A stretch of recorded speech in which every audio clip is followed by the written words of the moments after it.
had a, I go to the, like WSKG, WNBF was really the major one. I'm gonna turn the TV off. That's okay. Oh. Letters of the I named it alphabet. out, so Oh. I'll probably explain some things. Now, if you remember, Grandma, we were talking about your siblings, Yes. and there were two left, and we'll go in order. If you could tell us about Ollie, what was his personality like? Ollie was, this is what I remember, a little bit of a rebel from day one. So he wasn't around much. By that I mean he liked to go and he was very social. He'd like to go and hang out with his friends. So you didn't see him around the house much. But he was a hard worker. I think he delivered papers and, tried to make some money from day one, but that may have been to feed his habits. I think he smoked at an early age. I don't know that for sure. I just, what did he need money for? But, and I think he worked at the local, maybe, I'm not sure if grocery store or drugstore. I'm not sure. But those are the memories I have of him at an early age. How was he treated by your parents? Well, he was a rebel. So he was always in trouble, especially with our dad. There were a few switches involved? I don't know that, but well, I get the boys mixed up when it comes to how Daddy treated them and who got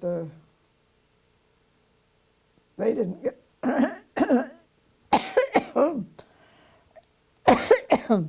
they didn't get switches, they got belts. So, did he have a role in the family, like to play? Did he help provide, or? Did he have a role in the family? He was next to me in age, so, and it wasn't that many years older. So I sort of remember just probably a typical high school experience and so forth. But he was never around. He was always off with his friends, like Les. He was real big friends with Les. So he spent a lot of time at their house. Do you have any memorable moments that you'd like to share?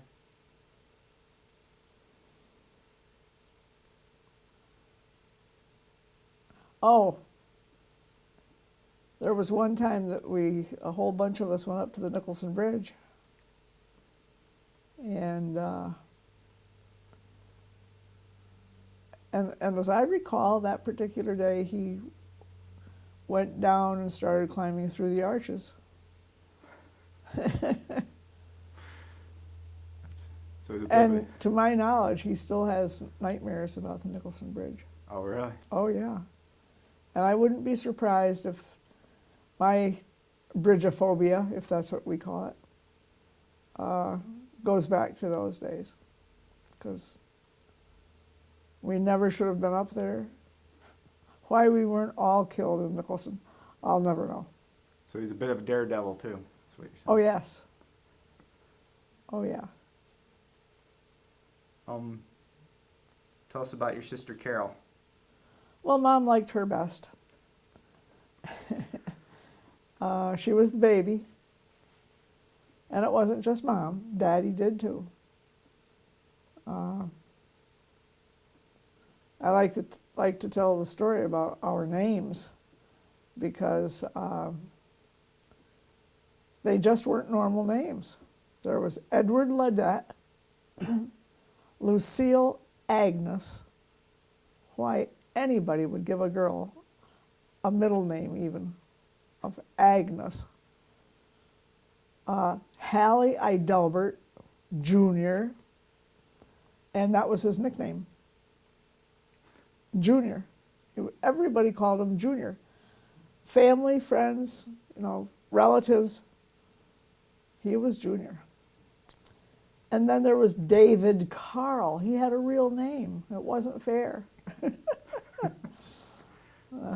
I got them mixed up. Because after Hallie is David Carl. Oh, no, I didn't. I had it right, didn't I? Yeah. Yeah. And then Oliver Wendell Holmes?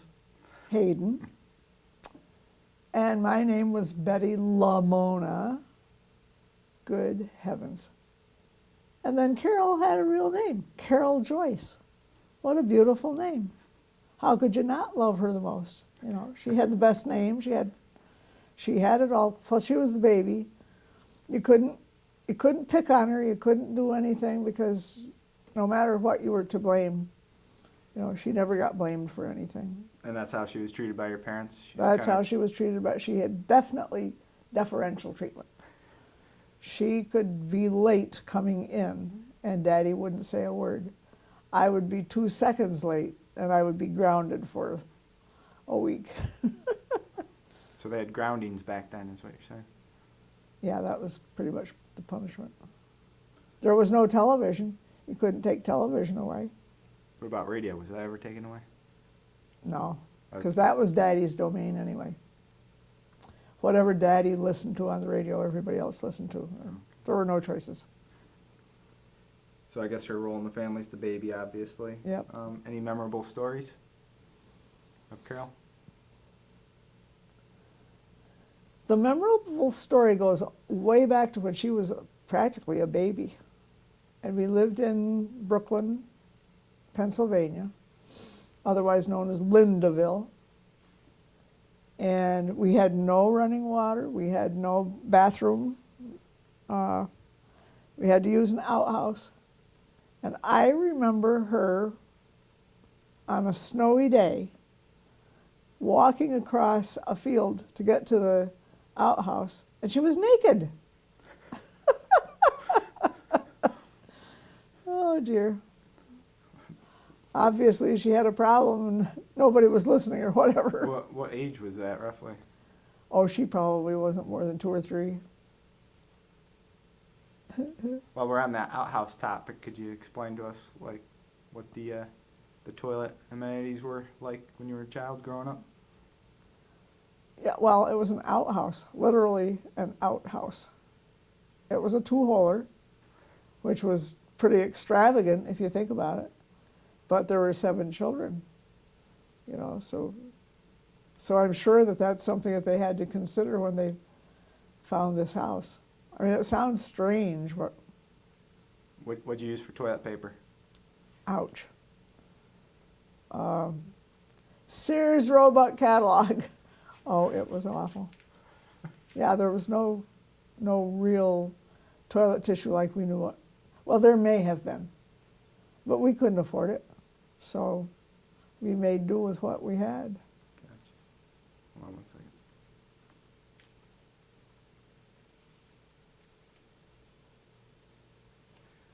What's this about Carol missing school? Oh, when she was in probably 1st grade, very early school because there was no kindergarten. One day she said she wasn't going to go to school. And Mom kind of didn't listen to those words from us, you're going to school. And so she kind of kept after. Carol was very shy, and she cried kind of at the drop of a hat. And so anyway, Mom kept after her, and she said, what is the problem? Why don't you want to go to school today? And so through her tears, she said, because we have to make hard rabbits. In other words, they had an art class scheduled every few days, and in art class they were going to learn how to draw rabbits, and she was afraid they would be too hard for her to draw. And so, through the years, I've sort of tried to send her a rabbit every year. And then we kid about the hard rabbits. Nice. You can go ahead and ask that if you got questions. Was it Carol or yourself? There was an issue that came up with somebody being sick. Was it pneumonia or Oh, something? yeah. Yeah. Somebody was talking about what I thought was pneumonia, and it was actually ammonia. And I thought, I mean, I expected Carol to be dead the next day, you know, but it had nothing to do with an illness. It was a product. Too much. Anything else, thank you? You may have covered this, I'm not and when you were running through the names for your brothers and sisters. If we've already covered this, just say so. Did the brothers and sisters have nicknames? Edward was Edward. And it took a lot of years before people called him Ed. Lucille was pretty much Seal, because it was too much to say Lucille. No, I don't know. No, Seal. Hallie was Junior. David was David. We never called him Dave. It was David. And Ollie was Oliver. And to this day, some of my relatives, some of my cousins, they don't refer to him as Ollie. He is Oliver. So it's kind of funny. And then Betty was Betty, except that I didn't like the fact that I didn't have a nickname, so I made one up for myself. And what was that? Steech. I have no idea where it came from. You can't make up a nickname for I know. yourself. Well, but I did. And it was funny how it stuck with a lot of people, but especially Dale.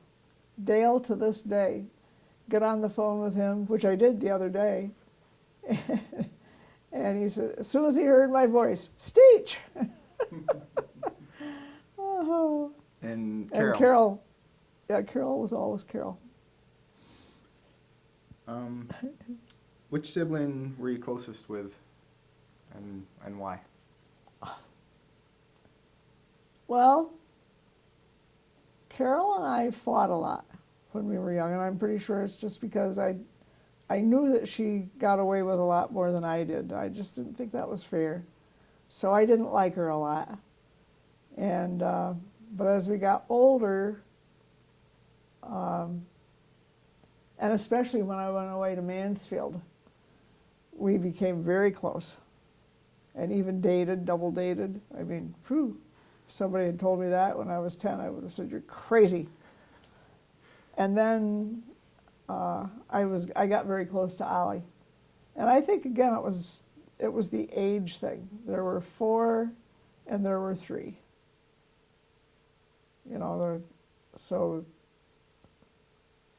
Ollie and Carol and I were pretty close.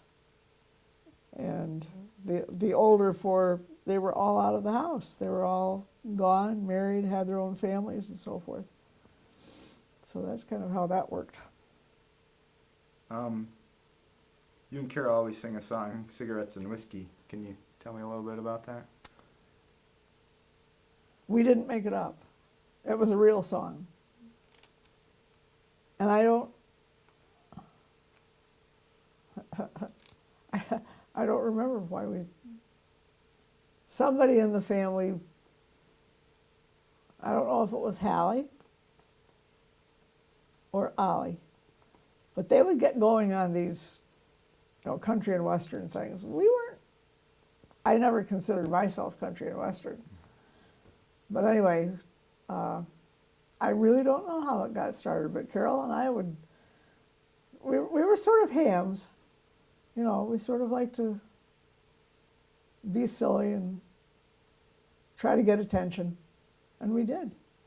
But you wouldn't say, how would you say it? It wasn't cigarettes and whiskey. How would you guys? Oh, cigarettes and whiskey. And wild, wild women. And that was your own take on it, or you guys heard somebody else? No, there was a recording. And I don't know if I ever heard the recording, I can't recall. But I just remember it came from, my recollection is it came from my older brothers, as in Ollie and Hallie. And somehow, you know, at an age when Carol and I were trying to find our way in the family and so forth, you know, we picked up on things and, as I say, hammed it up so that people would pay attention to us. That's fun. There's one sibling we haven't covered.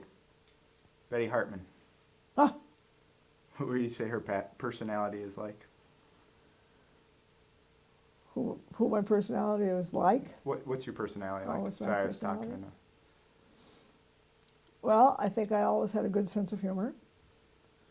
I think I was, for some reason, I was driven to succeed. But I think a lot of that was because I didn't see my dad succeed. I saw my mom succeed in a lot of things. And I don't know that I said I want to be like Mom.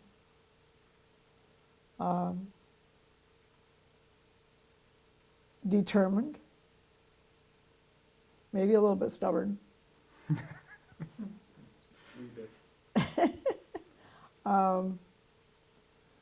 Well, I know that, you know, I don't know if you're going to get to the story about how I got to college, but Oh, that's in here. I don't know. I think I've always thought I had a very strong personality. I was believable. I was always honest. There was always a little bit of the devil in me. You know, I had my share of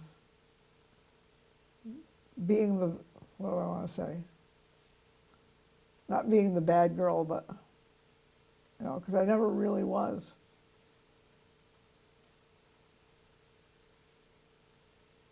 What am I missing? It's your time, whatever you want to let us know. Do you have the question about college coming up? Yeah, it's Oh, on the next okay. page. Yeah, so we don't have to get to that now, but I would say those are all things that I thought of, you know, why am I who I am today? Mhm.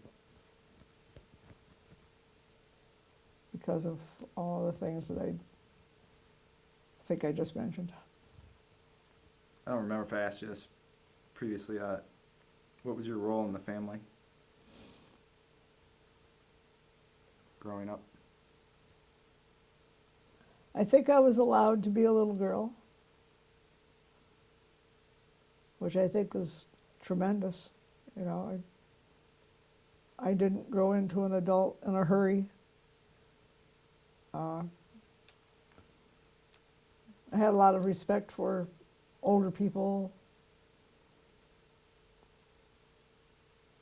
I sang in the school choir. I sang in the church choir. Whatever was needed at home, I did. When Daddy was sick, you know, I think I mentioned before, I took care of the fires, got his lunch for him. Good heavens, I was on the yearbook committee. I was, you know, that type of thing. All of the things that you could do socially in high school, I did. So I think in that way I had a really good bringing up. You know, Mom never said, "Oh, you can't do that." You know, for whatever reason, I was allowed to. Even though I had to, allowed to get involved. Finish your sentence, Betty. Even though I would have to very often run, it was 3/4 of a mile to school. In order to get there for after-school things, sometimes I'd run all the way. I'd run home, fix my dad's lunch, bank the fires, and run back. But that was just part of what you did. Can you imagine today's children doing that? Not many. Any memorable stories you want to share with us of Betty Hartman growing up? Oh, there are too many to mention. One that comes to mind that's always intrigued me is your story about you and your mom taking care of your dad's KKK outfit. We did. Could you share that one? We did. I don't remember much about it today like I could have maybe a couple years ago, but yes, my father had a KKK outfit. And when Mom realized it was in a box in our attic, she said, we have to do something about this. And so we burned it. How old were you? I was in high school, And but I was shocked. You know. However, the other thing is that, and I don't want to do a history lesson here, but KKK today means something different than it did in the 1930s. And with my dad's involvement in it, I don't really know a lot about that, so I don't want to completely condemn him for things. In fact, my mom was so shocked that I'm not sure we actually did the right thing when we did what we did. You know what I'm saying? It's just, at the time it seemed like the right thing to do, but I don't know how I feel about that, because I never did get into the history of it. I never did research on my own. I've heard things through the years and so forth, but anyway. any stories you'd like to hear? Doesn't come to mind at the moment. This is kind of off topic. I just thought about this morning. Could you tell me the history of the radio that you gave us? I don't know the history of that radio. I just know that that was our only source of outside information besides a newspaper. And that my dad just, you know, he just thought the radio was the best thing since sliced bread, and I think he was right. So that was your dad's radio? Oh, yeah. Yep. Do you have any idea when it was purchased?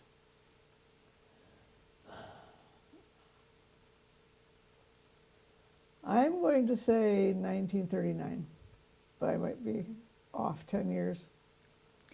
That's something else we need to do. We need to get that radio in and research it. Yeah. Okay.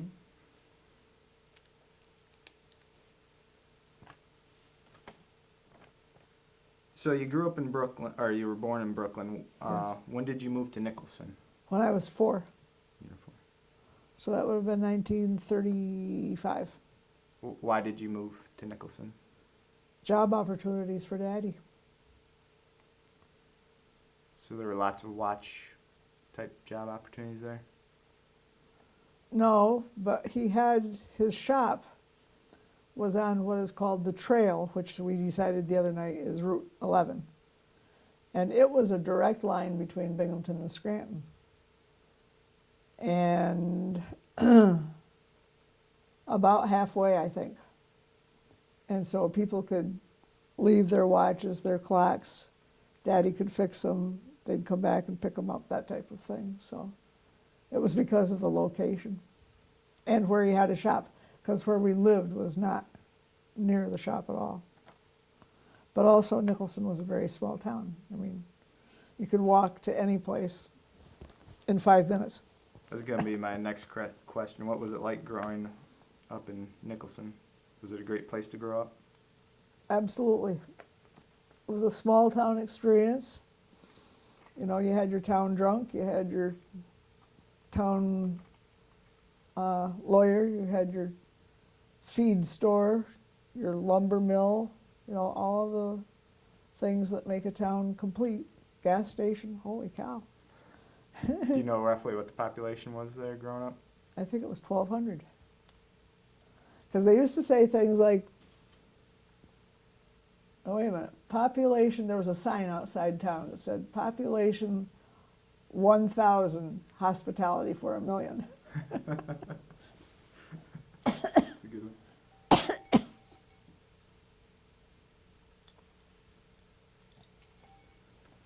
What was there to do in Nicholson? What was there to do? Yeah. We would sit, let's see, we lived on, when we first moved there, we lived on High Street. And this was 2 houses away from the and when I say the Catholic Church, I mean that. There was one Catholic church. There was also one Methodist church. There was also one Baptist church. There was also one Presbyterian church. And a Holy Roller church. No synagogue. We had one Jewish family. There were no blacks. We had no idea what African Americans were, or at that time they would be known as Negroes.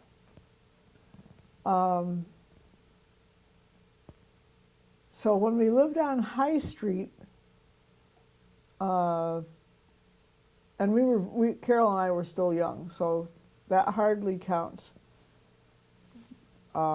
because we had our own isolated little spot there.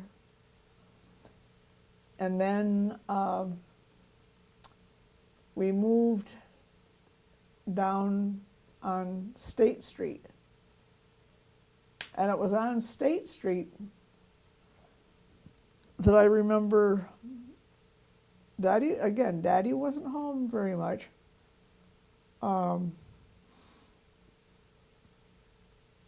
And what year would that have been? What years? Because there were quite a lot of transient people who came through, and they would, for some reason, they would stop at our house to see if they could get something to eat. Now, you figure there were 9 mouths to feed, but my mom always found something for them to eat. It was incredible. You know, whether it was she baked 12 loaves of bread every other day in order to feed us. And so I'm sure they had bread, probably, I don't know what else she fed them. But they would stop at our house, and I'm sure that the people around us said, oh, stop over there, she'll feed you, type of thing. Because she was so generous. But I didn't finish with what else. Oh, you were saying what was there to do? Okay, that was our second house. The third house was not very far away from the second house, but it was up on a little embankment, and there was a stone wall. I can still see Carol and me as we sat on that stone wall on a Sunday afternoon with a pad of paper and a pencil, because we were always going to be teachers anyway. And we'd write down license plates. I mean, is that like watching paint dry? That pretty much sums it up, doesn't it? So that's small town Pennsylvania. Is this for grandma or for her parents? For grandma. I think I might have something. I'll ask it now. What did you do to earn money growing up? Well, I babysat. There was a veterinarian who had a big, beautiful house right across from us. I mean, here we were practically paupers, and across the house was the richest man in town, pretty much. So I babysat for them. I worked at the drugstore, which was also a soda fountain. So I made sodas and sundaes and all that kind of thing. And what was that position referred to? Soda jerk. Why are you laughing? That's just funny. Oh, okay. Sergeant. Does that say something about my personality? What was it like growing up during the Great Depression? I know your parents didn't have a lot of money to begin with. The fact that, at our house at least, money matters were never discussed. So we didn't realize how poor we were. I remember hand-me-downs. I remember living hand-to-mouth, whatever we got, whatever Daddy made during the day. 4 o'clock, 5 o'clock, somebody would go and get what we were having for supper. I mean, it was, but we thought that's the way it was. You know, you didn't say poor me because we didn't realize we were poor. And you had like the rationing stamps? Oh, well, during the war, there was the Depression, and then there was the war. They were sort of back to back. And yeah, during the war, we had the rationing books, and which meant you could only get so much butter. In particular, I remember butter and sugar. And when you went to the store, you had to take your book with you, and when you ran out of those, the little coupons, they were like, then you couldn't get any more until the next month, until you were given your next book of rationing book. Do you remember much about the war? No. What it was like? No, I can tell you one quick story which I think kind of sums it up.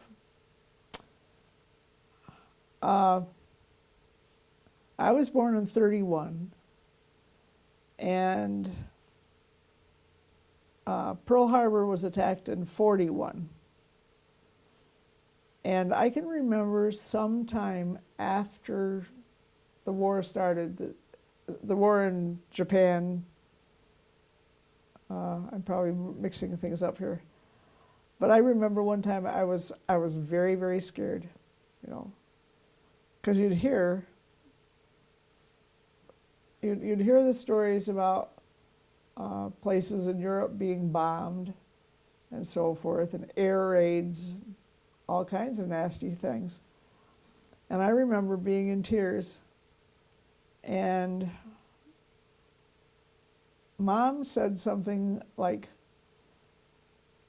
but that's so far away. And I remember being very reassured that those bombs would never get to us because they were too far away. I never thought about reversing that. You know what I'm saying? How did we get there? So it was too big to fathom. How many of your brothers were in the war? Just Dave. Oh, Yeah, he went to the Philippines. okay.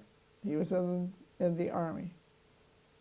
Hallie was in the Navy, but he was, let's see, how does this go? He was with Roosevelt when they went to, not Malta, Yalta. He was in that service group. I know I'm not saying it right, but we never considered him in danger. Go figure. Yeah.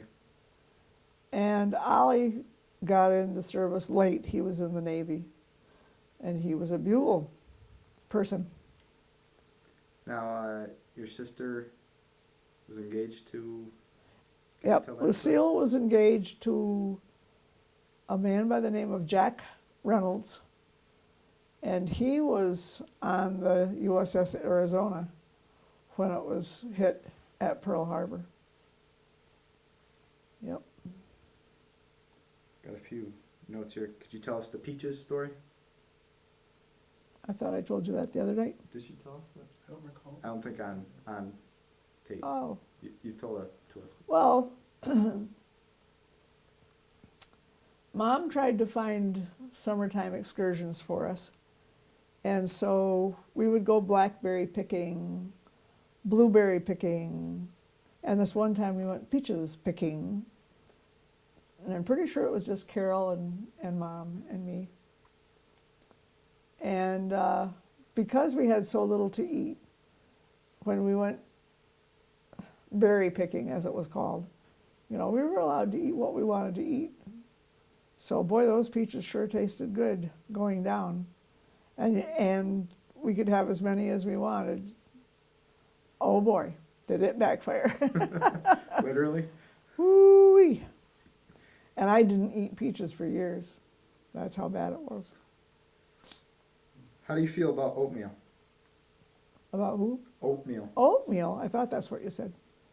Oat who? That was a staple. We had that like every single day, and it wasn't varied. We didn't have exciting things to put on it. You know, it was pretty much just oatmeal and some milk.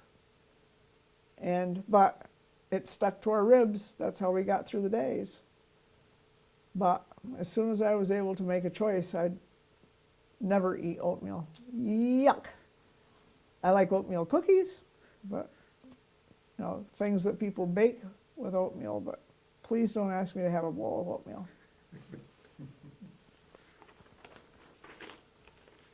Okay. Hold on, let me just read what I wrote.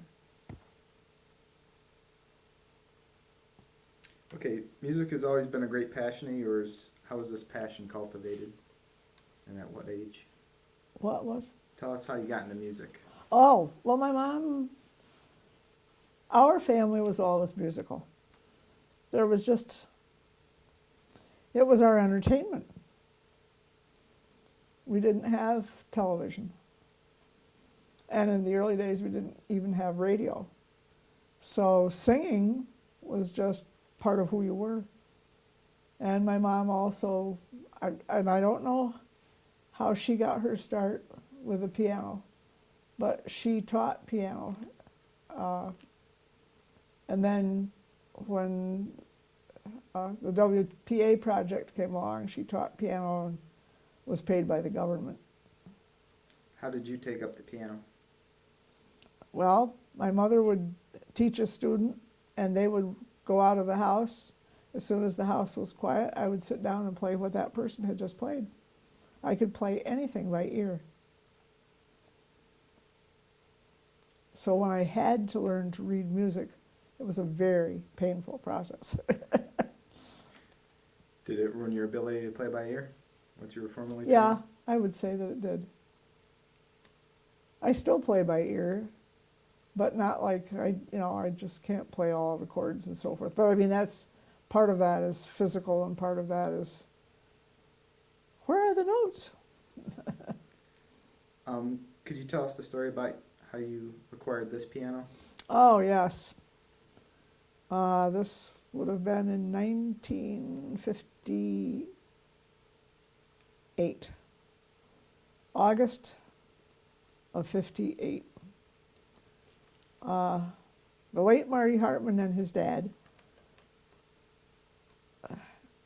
were in the plumbing and heating business. And they worked at a lot of affluent homes. And the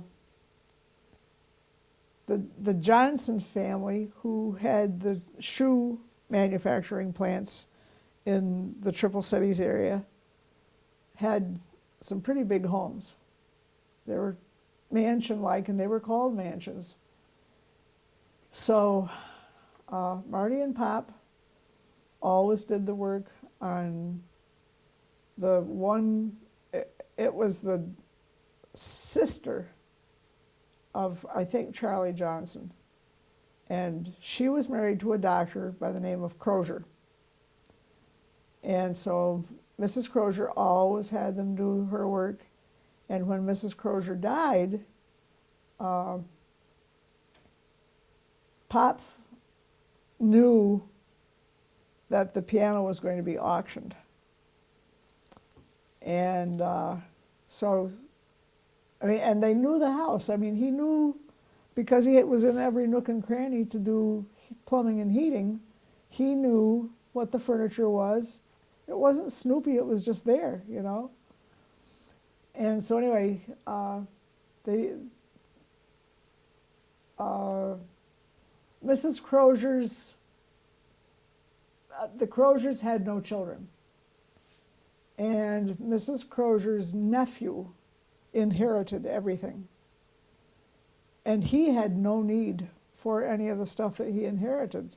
So he decided to auction off all of the furniture in that house. And in the house was an 1892 Weber grand piano. So the day that it was going to be auctioned, Pop went to the auction. unbeknownst to the rest of us. It was just something, he sometimes did little secretive things. And this was one of them.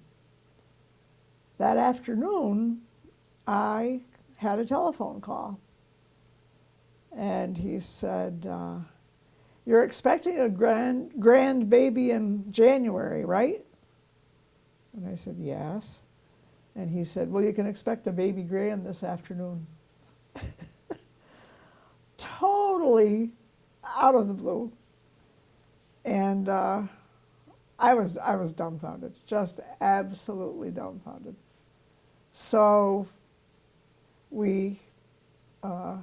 Marty, of course, learned about it about the same time I did. You know, he had no idea that his father was doing this. So, of course, as it is with a lot of things, you get the rest of the story later. We made arrangements for the piano to be delivered to our house on Robinson Hill Road. And where Marty and I decided to put it was kind of back in a corner, and turned out that it wasn't a baby grand, it's a grand piano. Well, we were stuck with where we were going to put it at that point because all of the rest of the furniture was kind of moved around. So when he came home that night and he saw where the piano is, it's like, oh my gosh, this will never work. And we started calling our living room, our shrunken living room. Oh my goodness. And then we eventually found the right place for it, and it fit. It was like it was made for it. But we didn't see that until probably a couple of months later. So one of the stories that goes beyond just the fact that Pop bought that piano, he was telling us that the auctioneer wanted to buy it back because he thought Pop didn't pay enough, it didn't go for enough money. And Pop said, absolutely not. He said, that's for my daughter-in-law. Woo! Oh my gosh. And the rest, I guess, is history, because that piano has had to fit in every place I've ever lived. I mean, it's just part of who I am, I guess. What would you say your favorite type of music is? Oh, it's changed over the years because I've become more tolerant. You know I was a musical snob for years. There's just no question. I couldn't quite handle going to a concert where there were mistakes made. You know, not realizing, wait a minute, this is live. There are going to be mistakes. You know, but I pretty much like everything. I would say that classical music still is my favorite, but I don't think I have a favorite piece of music. Do you have a favorite composer?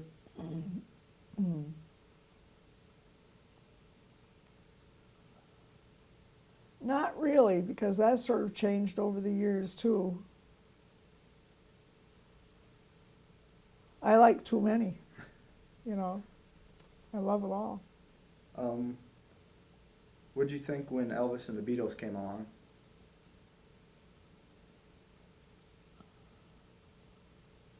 I think I was tolerant, would be a good word. You know, I couldn't quite understand it. It was a little bit beyond my ken, but on the other hand,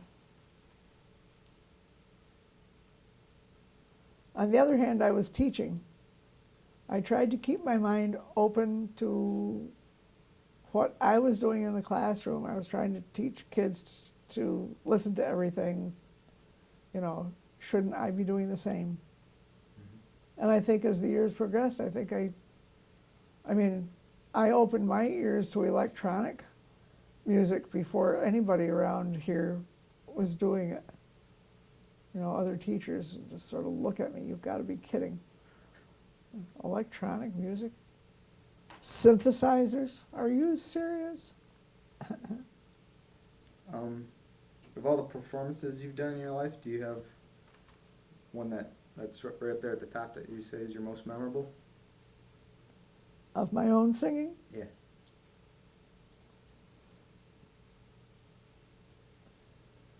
Well, I'd have to say that the Dan Locklear songs, the songs that Dan Locklear wrote for me, has to be way up there just because of the circumstances. I mean, he's now a world-renowned composer. And he wrote those songs just for my voice.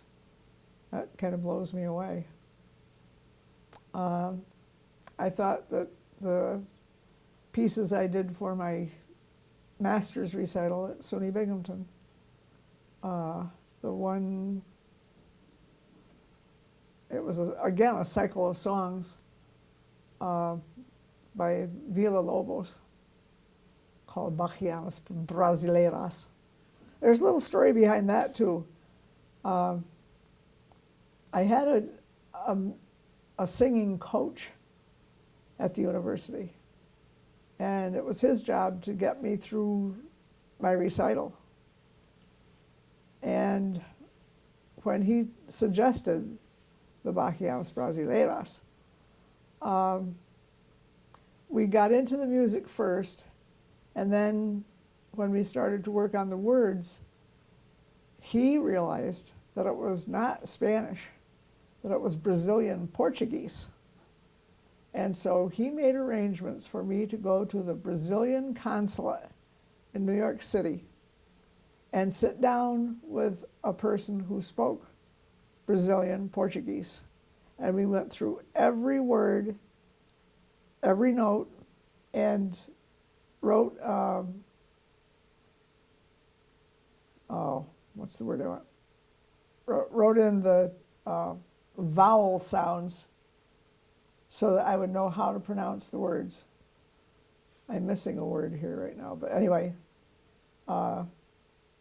So that was a day in New York City.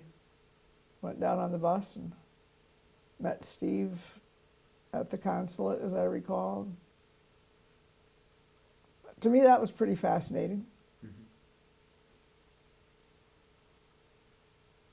Now, what was that course that he taught where you learned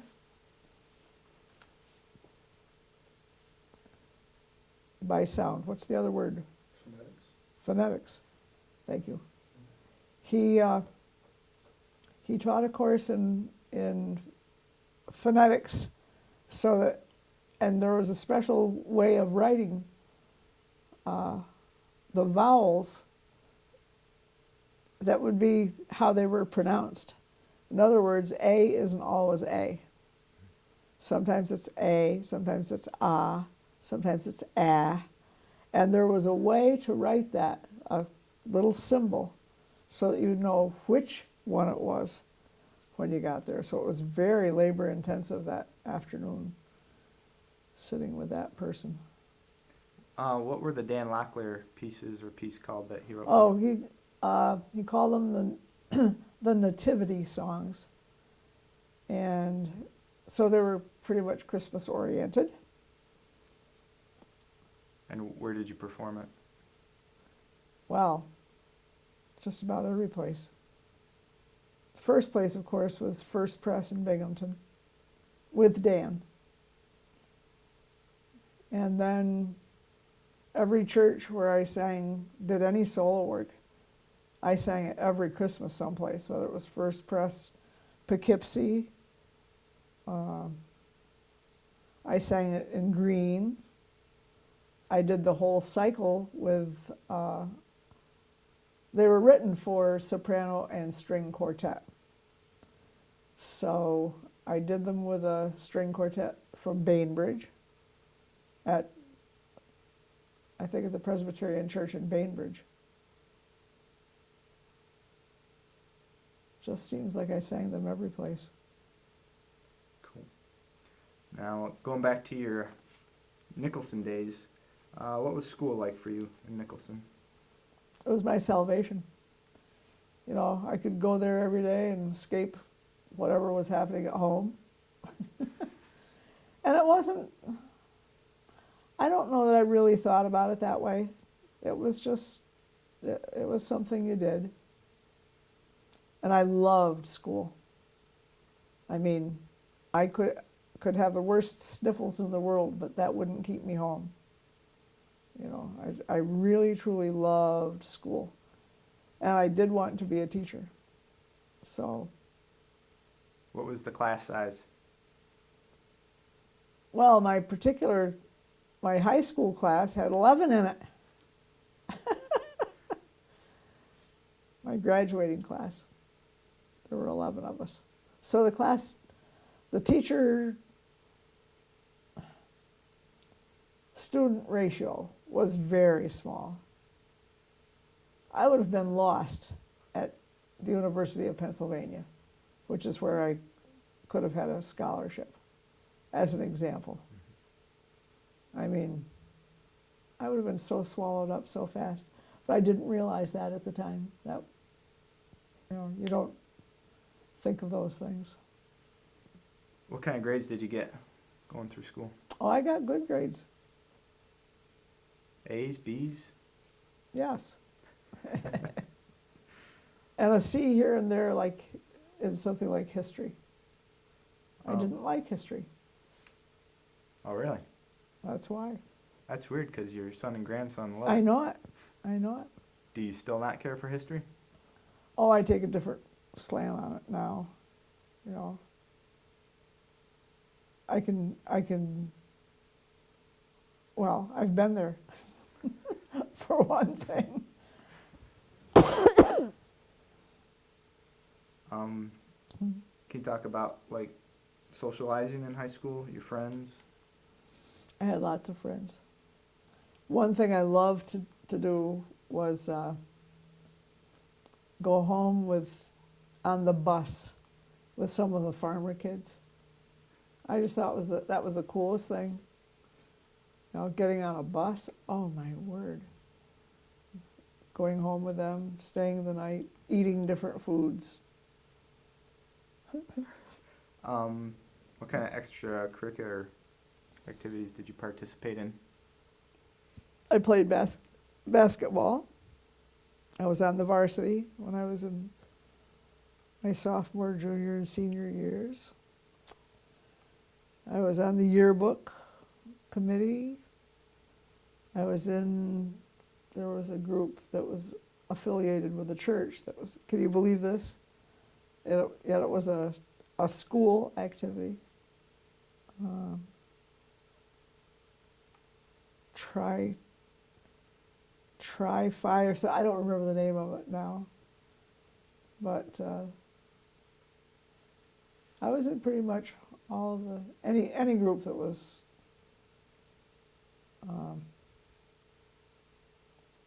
a social. Well, that's not true. There were some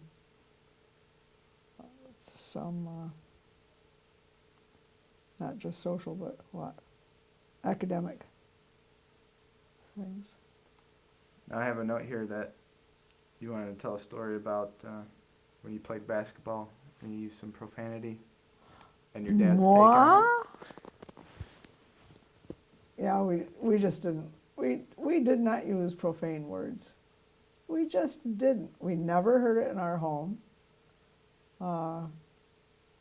But when I was playing basketball, for some reason, when I would miss a shot, I'd say shit. And my dad, I still don't understand how this happened, but my dad attended a game at one point. And the reason I say I don't know how that happened was that how could he afford it? And his health was so poor, but somehow he got to a basketball game. Anyway, after the game, he suggested that maybe I clean up my language.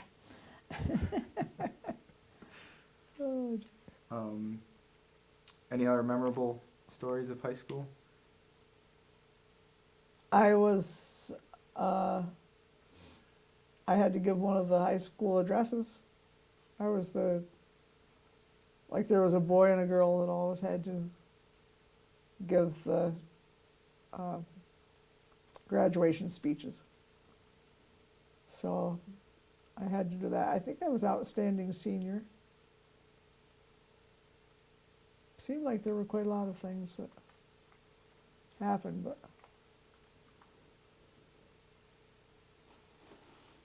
it just didn't, it really didn't mean, it didn't make me big-headed, I guess is the word. So you gave a speech, but you weren't the valedictorian? They didn't have such things because they didn't have a number system. It was ABC. Any boyfriends in high school? Just the one I was telling you about where Daddy got on me because he thought I couldn't have been acting responsibly if I went out with a boy whose father was in the Navy. And what year did you graduate high school? 1949. I was one of the 49ers. How you doing? Pretty good. Do you have enough in the tank to go another tape, or I think not. then we'll save the college talk for next time? 'Cause we only got